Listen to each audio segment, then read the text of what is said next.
Hello and welcome to the Intel Brief. Today is Monday, 30 June. I'm your host Daniel, and today we're going to be talking about Zelensky has signed off Ukraine's withdrawal from the anti-landmine treaty, thousands of anti-government protesters block roads in Serbia, and Iran has banned the use of Starlink. So firstly, Ukrainian President Volodymyr Zelensky has signed a decree putting the country back on track to leave the anti-landmine Ottawa Convention, according to a document published on the presidential website.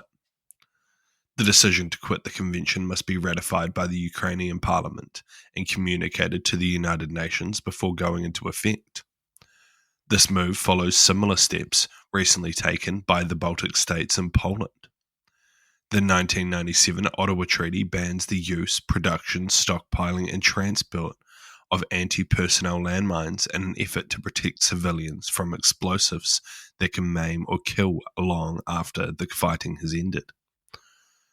So what? While this is good for defense, right? These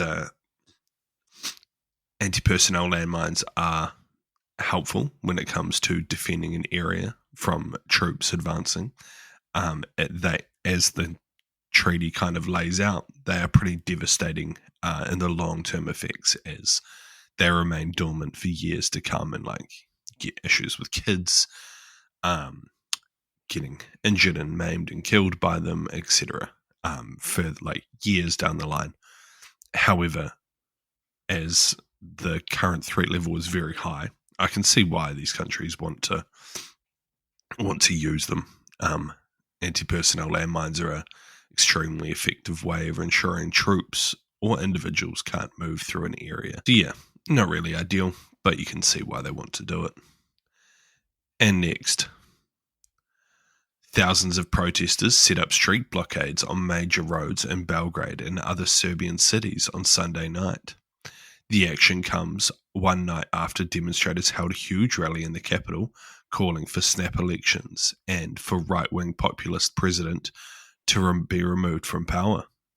Anti-corruption activists said the street blockades were a response to the arrest of large numbers of citizens on Saturday's rally in downtown Belgrade, which reportedly drew up to 140,000 people.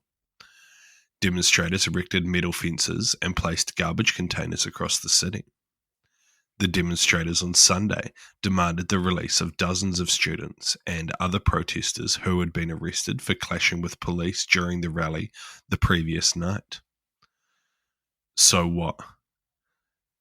These protests have been going on for a long time now, and they don't look like they're fizzling out as much like the Serbian authorities would probably hope for.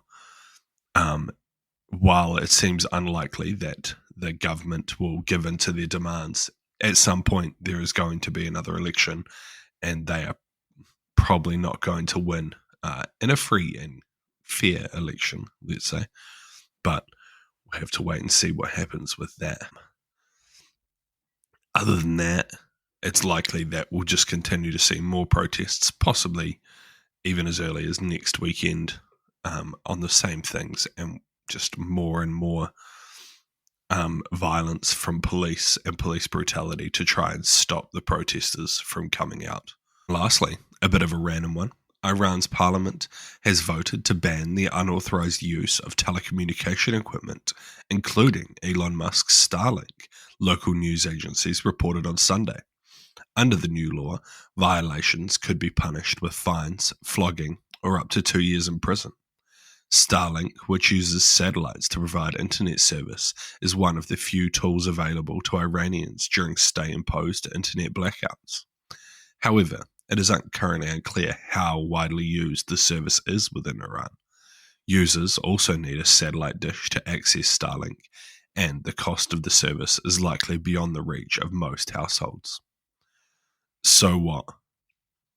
It seems highly likely that this is part of a statewide crackdown on unauthorized communications due to espionage. Likely a fallout from the recent conflict with Israel and the US, as there was clearly ways people were communicating that Iran couldn't monitor.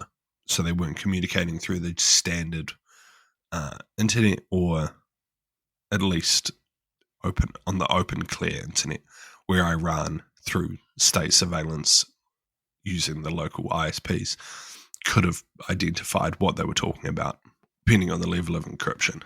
But yeah, this is definitely just a way of ensuring that even if you have an unauthorized satellite dish now, the state could probably come into your home and figure out what's going on. So just increasing those levels of surveillance on the local population as a way to try and mitigate or get away from Israeli secure intelligence activity.